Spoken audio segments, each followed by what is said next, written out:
It's The Chat at noon. I'm joined today by Jeff Sulik, who is the Field Director for Scouting America, previously known as Boy Scouts of America. First off, thank you so much for joining us and for being here today to talk about you guys. I want to get into, obviously, the rebrand of the name change. Can you kind of talk about that and when the name change will officially take place?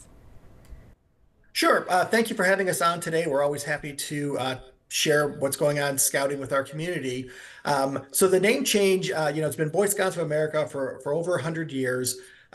But female youth have been involved with the scouting program through our venturing crews since the 1960s. So female youth in the program is not something that's new to scouting. And in 2018, the decision was made to open up both our Cub Scouts and our Scouts BSA programs to all female youth.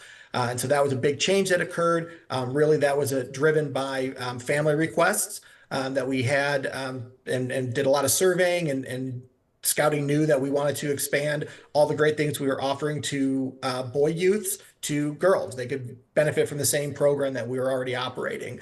So that decision was made in 2018. It's been a wonderful success for us having female youths join our program.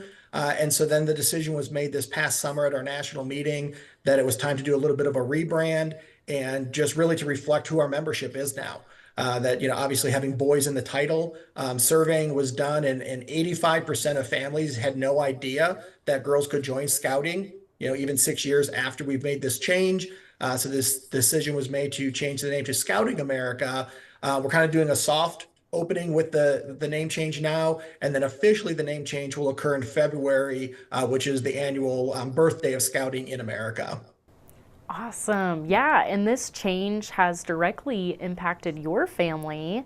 Can you kind of talk about that and go into details on why this has been important for you?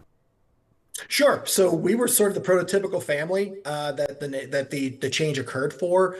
We started scouting in 2008 with our oldest son. Our second son then joined a couple years later when he was able to. They both joined at the time. Tiger Scouts were the youngest. Now Lions can join. That's a year younger. But they joined as Tiger Scouts, came up through the Cub Scout program, moved over to the Scouts BSA program. Both of them have earned their Eagle rank. And now have aged out of the program and they're off doing wonderful things with their lives. But we had our daughter who had been scouting essentially since she was 2 years old. She went on the campouts with us. She came to all the events with us. As she got older, she could pitch a tent and build a fire just as well as any of the other scouts in our troop. And so we were kind of the ideal family that when scouting looked at it and said, we have all these, scouting has always been a family-oriented organization. And so we knew we had a lot of these female youths that were basically joining their brothers on scouting activities, and they weren't able to fully participate in the program. So the decision was made at the national level to make that change. When that happened, we were so excited. Our daughter joined Scouts as soon as she was able to, and now she is a Life Scout. She's working on her Eagle project. So in the next couple of months here, we'll have 3 Eagle Scouts in our family. Wow, that is incredible. And overall, like scouting just teaches super valuable life skills. Would you say that's kind of what drew you guys into the whole scouting program? Yeah, absolutely. So, the big thing that we always want to make clear that, even with the changes that happen with scouting, the fundamentals have not changed. There's still, our focus is duty to God, duty to country, duty to others. Our scout oath, our scout law have not changed. So all of those principles that we teach about citizenship, about giving back to your community, are all still integral to scouting. One of the things that we liked about scouting when we joined was we knew it was something that we would be able to do no matter where we lived. And so we knew, with my job, I was moving around quite a bit. And so we knew that as long as we were involved with scouting, anywhere we landed, the kids would still be able to continue with scouting, and we've done that. And so that's really been valuable to us that, we have families that will join down and say, wow, but we're thinking, we might be moving in 6 months or in a year because of job or other circumstances. So that's great. You can join scouting now. When you move, you can join a new unit. We can transfer that over and you can just continue on that scouting journey no matter where you are.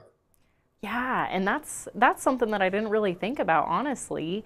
But speaking of just being here locally in the community, your specific, would you call it a branch, or what would you say of this area? A branch of Sure. the So Scouts? we're the Golden Spread Council. And so that's the structure. Our council extends from basically Hereford, south of Canyon, up through and including the Oklahoma Panhandle. So we've got a pretty large geographic area that we cover. And we just serve all the communities, throughout that the entire council. And so right now, you guys are on the tail end of recruiting into the program. So how does the recruiting process, like when does it start and how does it happen, and how can someone get involved in this? Sure. So the main thrust of our recruiting begins at the beginning of the school year.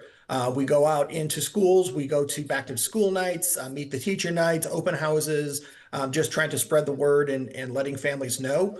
And then we partner really wonderfully with all of our school districts throughout our council to do what we call buzz ups. So these are like just quick 10-minute presentations that we go into the schools. We have an assembly, and it's really just to get the kids excited about scouting. This year we started something new, which we gave every youth that came to our buzz ups a wristband. The wristband had a QR code that then let them know when their sign up night was for their community. So they could take that wristband home, show it to their parents, their family. They could scan that QR code and then know exactly when and where to go to their sign up night. So that's been really successful for us. We've had a really great recruitment season, but scouting is year round and youth can sign up anytime. So if there's any youth out there that would still be interested in joining scouting, they can contact our office. They can go to our website and get all the information that they would need to sign up for scouting right now. Wonderful. And scouting in itself, just provides that community for kids and helps with those, again, life skills. And I always like to kind of end with this question. Obviously, you guys do so much for the community, but what are you looking forward to as the years progress and things continue to change? Sure. So scouting is always evolving. We keep to our core value system that we have, but we're always trying to evolve the program to meet the needs of our youth. And we know that changes over time. One of the big things this year, we've really overhauled our Cub Scout program, which is our 5 through 10-year-old program, and really streamlined it, made it much more easy for our Cub leaders to implement the program. It makes it more of a sequence of events for the youth at each of their ages as they move into their different ranks. It dovetails better with the year before and the year after. So it feels like more of a complete journey for those scouts.